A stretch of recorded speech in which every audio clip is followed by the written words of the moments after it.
Hello there, Rabbi. Hello, Joe. Love a man in uniform.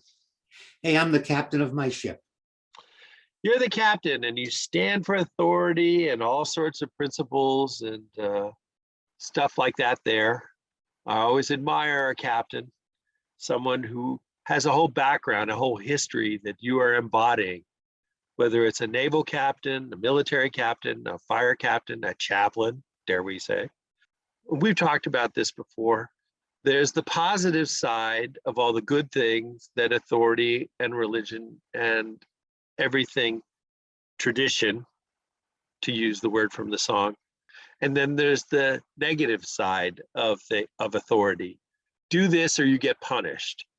Do this or I'll get mad at you. Do this so you get fired. And the classic one from my background, do this or you'll go to hell. Because the devil is just waiting for you to make a mistake. And Fascinating, Joe, because hell did not exist in Christianity till Dante wrote the Inferno. Exactly. There was no, and some preachers picked up on it and realized they had something good, being able to tell people they're going to this horrible place if they didn't obey. And you know what? I'm challenging our listeners. Go look it up. You'll see hell was not a good concept. Doesn't exist in the Bible. It's not there. It was not written in later. It was discussed later after Dante's Inferno, because people realized that you could get power and control over people by threatening to send them to some place very unpleasant if they didn't follow your rules. And we're not talking about the rules of basic Christianity, Judaism, or Islam, because that's not there. When we look at basic religion, I talked about naked religion. It's love, it's positive, it's doing good things. It was later that we came up with this idea that only a select few will be privileged to go to heaven or to sit with the Lord. The rest of you are going to hell. And it's very sad. However, it's very pervasive. This idea that you don't follow my rules very specifically, and we can take any religion and see where it goes, because every religion does this because it works, Joe. It gets you control over people. But doesn't it cost? I mean, I talk to people all the time, and especially young people, and everybody's younger than me, it seems these days, don't believe in hell. They say, oh, I don't have to worry about that. Hell's not a real thing. And so that allows them to dismiss all the positive lessons of religion, because they say, I don't have to really pay attention to that. It's just a nice story. And again, you've hit upon something that one of the tools that people have used ends up destroying the good pieces as well. And I keep coming back to power and control because that's really what it's about. Now, we talk about young people. There is still growth among fundamental religions of all, whether it's Jewish, whether it's Islam, Christianity, doesn't matter. The fundamentalist element continues to grow while the mainstream, what we're talking about, is shrinking. And people can hold on to it because, it really works well. I'm not going to hell, Joe, because I accept these teachings, but they are going to hell. So it's not just power and control for the pastor, the preacher, the rabbi, the minister. It's individuals in the movement can get satisfaction. I'm going to be saved. I'm doing the right thing. Oh, you're going to hell, Joe. You're a cartoonist. There's a special place in hell for cartoonists. Oh, and you're such a good person. What a shame. And so part of it feeds my own ego. So we're looking at things that cross. It's the leaders that are doing it. It's individuals that buy into it because it feels good. And it's really hard to counter that and present anything because it creates cognitive dissonance.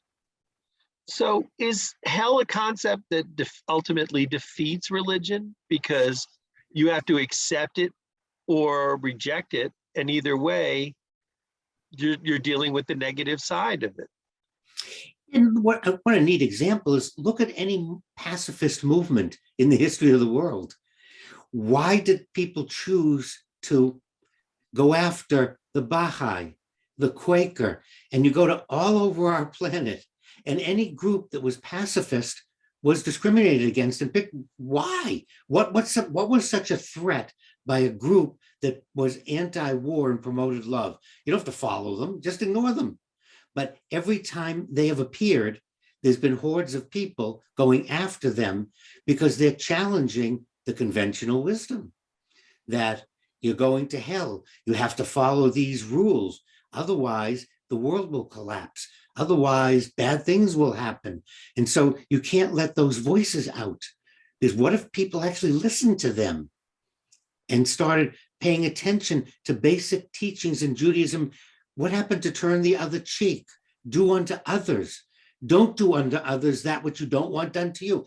Look at all the neat sayings, but they don't get the following. They don't get the satisfaction. Look at Jimmy Carter. He's still, I think he teaches one class occasionally on Sundays, but he's been teaching. He's been working on building houses. We don't see a lot of him. Instead, we see people slapping each other. We see people making fun of each other.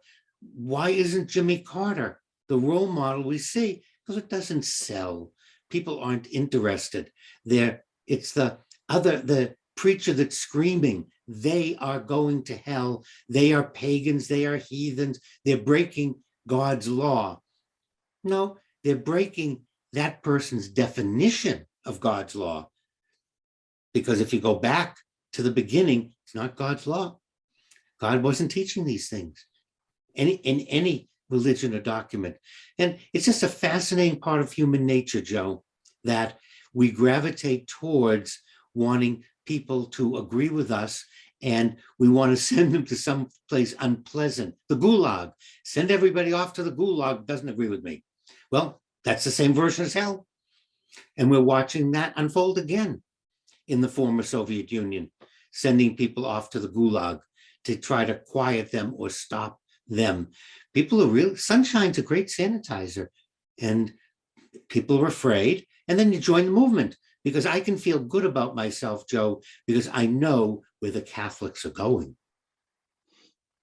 Well, I know where I'm going, Rabbi. Every week I come back to talk to you, and I have these conversations which enlighten me. And even if it means I go to hell someday, at least I'll be in good company, as the song goes. You will, Joe, because you're coming wherever I go, you're coming with me.